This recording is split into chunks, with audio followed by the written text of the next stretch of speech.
ไม่เห็นเลยกูมองในกล้องอยู่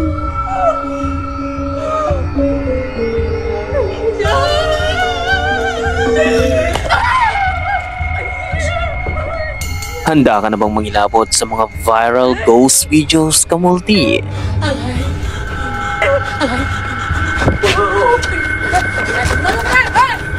Demonic entity sa loob ng bahay.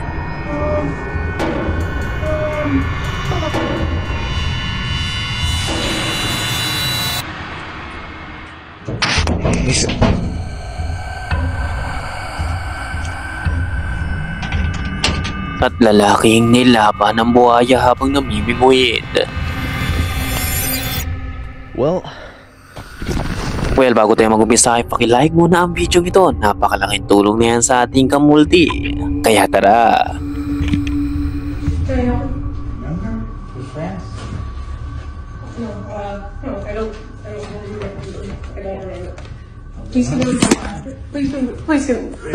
Please get out of my apartment.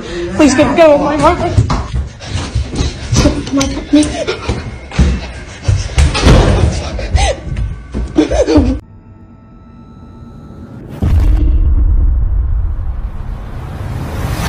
Ang bidyong ito ay kuha sa Thailand kung saan ang mga ghost paranormal investigator na ito ay nagpunta sa isang abandoned house. Pag-akyat pa lamang nila sa hagdanan ay ito na agad ang bumungat sa kanila.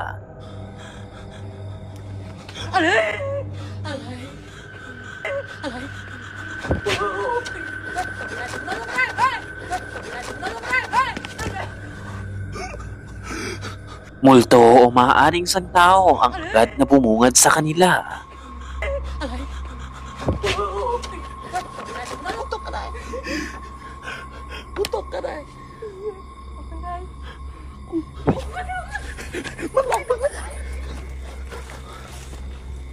Takot man ang dalawa ay nagpasya pa rin silang umakyat sa itaas upang tingnan kung sino ito.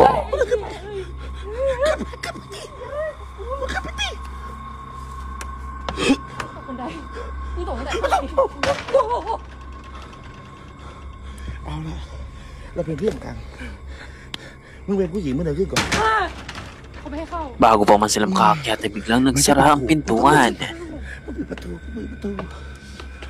Marahan silang umakbang sa hagdanan upang makaakyat. กดส้นตีนแล้วไอ้จริงมันก็ปิดหน่อยสิไอ้ครับพาบีเดินขึ้น โอ้สวัสดีค่ะเข้าหัวเต็มๆเลย เดินขึ้นไปเดินขึ้นไปเดินขึ้นไปเลยสุดยอดเลยปี Nang nasa loob na sila ng bahay ay ramdam nila ang kakaibang enerhiyang bumabalot rito.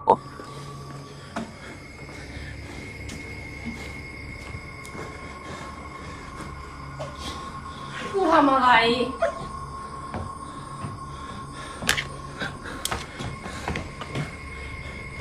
อยากเห็นผีที่เป็นไหม ทำไม เดี๋ยวกูตีมึงตบมือ ตบมือ ให้มันออกมาแล้ว อ๋อ มึงคอยดูได้เลย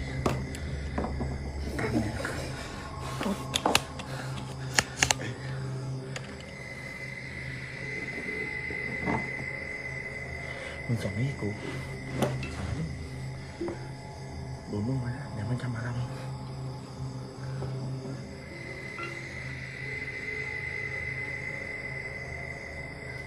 ลึกหนาเหลือเกิน จำโน้ตไม่ได้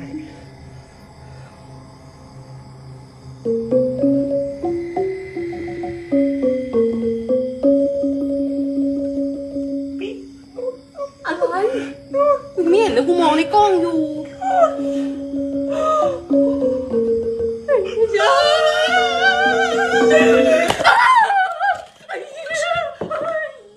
มาแล้วมาแล้วมาแล้วมาแล้ว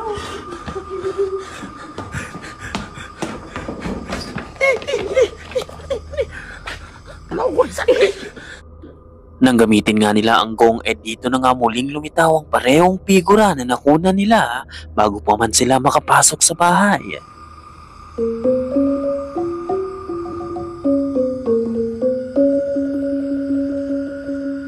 pagpapalapit na nga ito sa kanila ay dito na sila nataranta at nang muli nilang ilawan ito ay wala na ang imahe. ไม่เห็นเลยกูมองในกล้องอยู่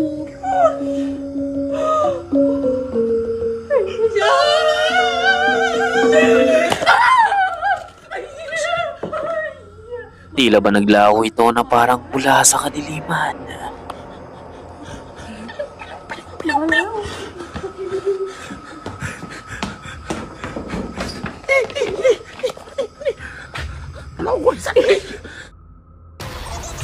Dagdag.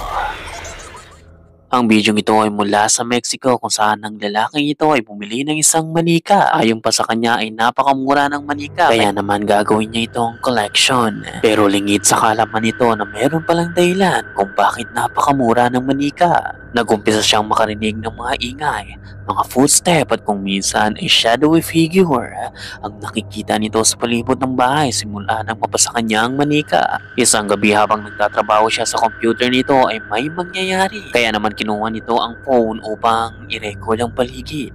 Nang biglang ito ang makunan niya. Estoy trabajando.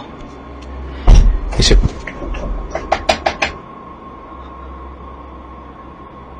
Disculpen el reguero. Ahí están mis perritos durmiendo. Son las 5:23 de la mañana.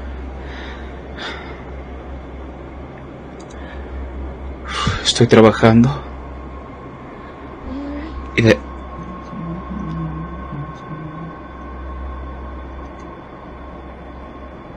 cinco veintitrés de la mañana, 5:24 ya, para los que dicen que...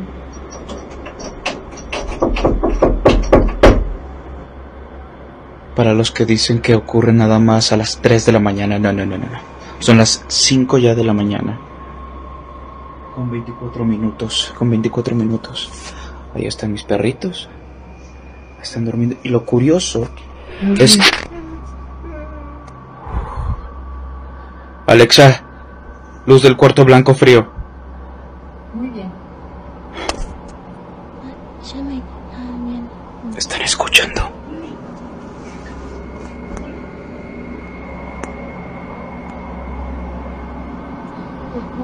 Escuchen. Son susurros.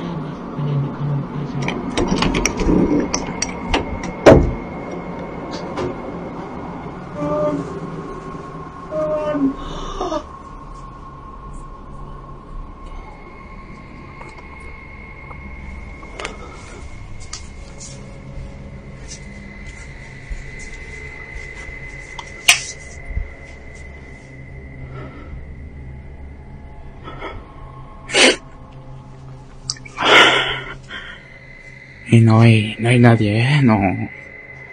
Siempre los muestro que no hay nadie para que luego no digan, no, es que eso, qué sé yo, de tus amigos, de tus familiares o lo que sea, no hay absolutamente nadie. Nakakarinig na nga siya ng kapangingilabot na ingay sa labas ng pintuan.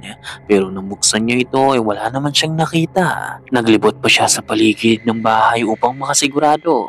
Pero wala ang ingay na naririnig nito. Makaraan pa ang ilang gabi habang muli siya nagtatrabaho sa PC nito ay biglang may mangyayari na namang talagang magpapakilabot sa kanya.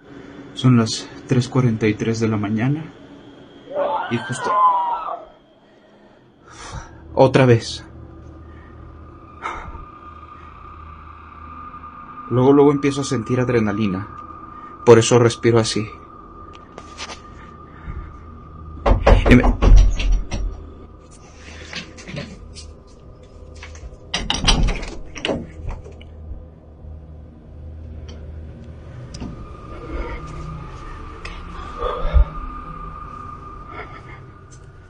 Encendí la linterna. No hay nadie.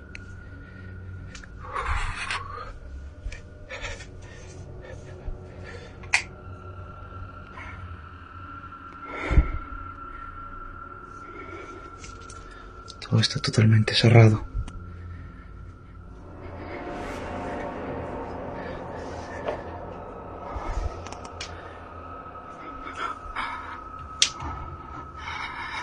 Muli na naman siya nakarinig ng creepy, distorted sound na nagmumula sa loob. Pero katulad ng dati ay wala pa rin siyang makita. Magpagayon pa man ang pabalik na ito sa kwarto niya ay biglang ito ang mangyayari.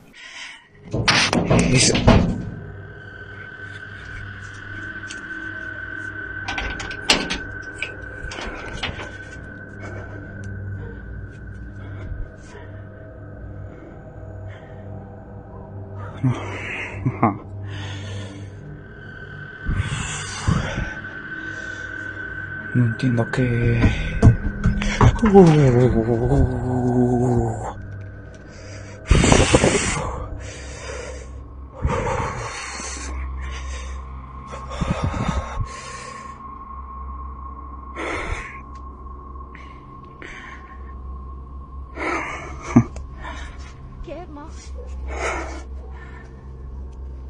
Para los que me dicen que me vaya de la casa. Manchen. Es bien fácil decirlo.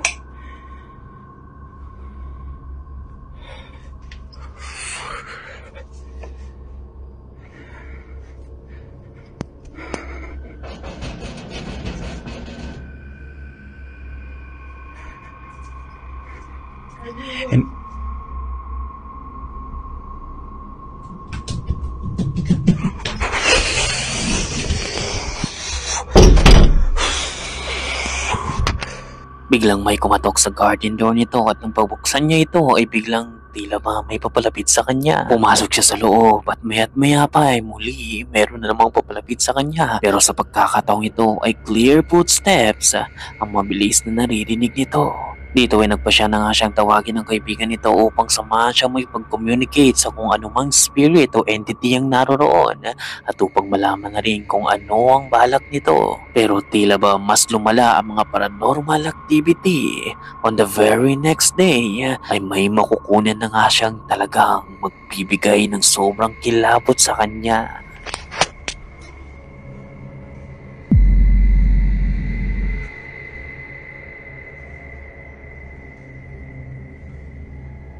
Isang itim na imahe na may umiilaw na mga mata na may sunog na mukha ang nakita nitong tumungaw sa madilim na sulok na bigla ring naglaho. Hinanap din ng lalaki kung sino ang maari ng manika pero hindi niya ito natuklasan. So ano o sino kaya ito, kamulti? More scary than a ghost.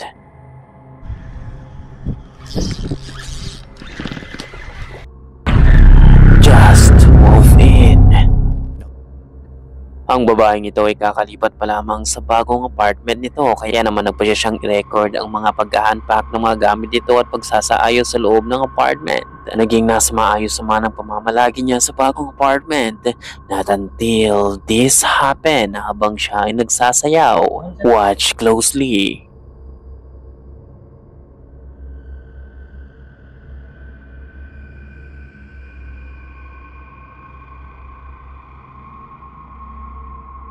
Who are you?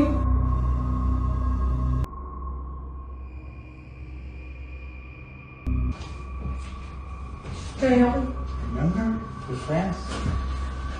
No, I don't remember.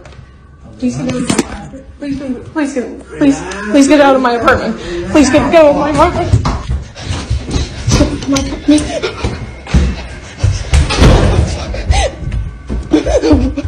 Isang lalaki na may matamang pangangatawan nang bigla na lamang lumitaw. Sa sobrang takot nito ay nagtatatakbo siya at agad siyang tumawag ng pulis. Pero walang senyales na nagpumilit pumasok ang lalaki. Maaaring nakapasok ito dahil naiwan niyang nakabukas ang pintuan. Hindi malinaw kung nahuli pa nga ang lalaking pumasok. Pero may napansin ng mga viewers habang takot na takot ang babaeng nagtatatakbo. Unti-unting nagbukas ang pintuan. Hindi niya ito napansin dahil tanging ang mga viewers lamang ang nagsabi nito sa kanya. I don't know. I'm just as confused as you guys are. I have no idea what happened. This door is not the easiest to open, and this is why I think it's like a divine thing, or like, I don't know, a ghost, or I don't. Yeah. It's it's not easy. So it's not like just like the wind pushed it or anything. I think someone actually, or something, I don't. Magpagayon pa man ay nagpasalamat na lamang siya sa kung anumang klaseng entity ang nabukas ang pintuan dahil natulungan siya nito. Pero makalipas lamang ang ilang araw habang nilalaro nito ang pusa ay biglang may mangyayaring nakapangingilabot.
Sa ikalawang pagkakataon, meron namang intruder na muling pumasok sa loob ng apartment niya. Kaya naman agad siyang nagtatakbo at nagtago sa loob ng kwarto nito.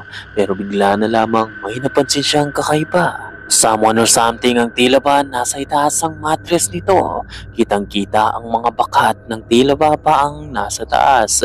Nakunan din ito ang tila ba dark silhouette na nasa mattress. Segundo lamang ito dahil agad din itong nawala. Sa sobrang takot nito ay muli siyang tumawag ng mga pulis at nagpasya na lamang din siyang makitulog sa kapitbahay. Ang nakapagtataka ay nagpapakita lamang ang entity sa tuwing may mga intruder ang pumapasok sa loob ng apartment nito. Naniniwala mga viewers na maaaring binabantayan siya nito at sinusubukang tulungan upang hindi tuluyang masaktan ng intruder. Mula sa pagbukas ng pintuan habang tumatakbo siya sa unang lalaking pumasok sa bahay niya hanggang sa pangalawang beses na may pumasok. Pero ikaw, Kamulti, ano sa tingin mo? Sinusubukan kaya siyang tulungan nito?